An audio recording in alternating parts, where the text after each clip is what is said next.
The sentence reads that November is traditionally the strongest month for sales, but sales this November, when compared with sales from other Novembers, accounted for something.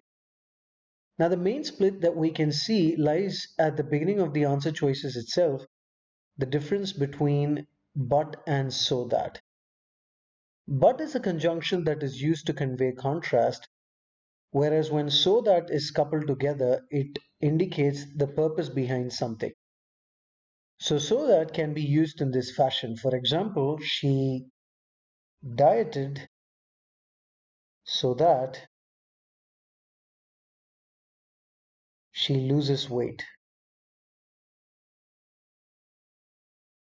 So over here, she loses weight acts as the clause that conveys the purpose behind her diet. So when we compare this usage with the usage in D and E,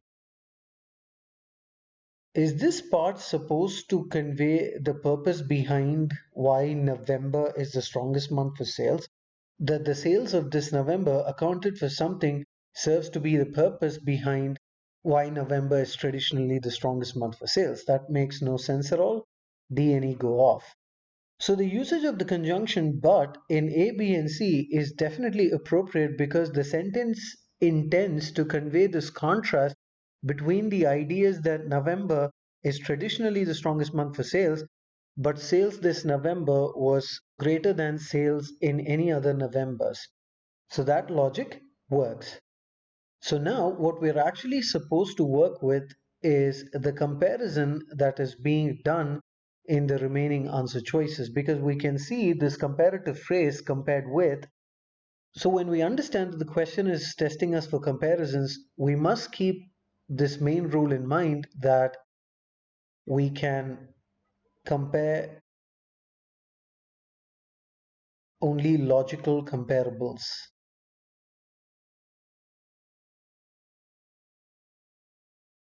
That means compared items must be logically similar.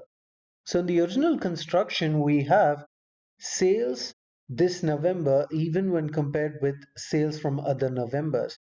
So the sales is appropriately being compared with sales.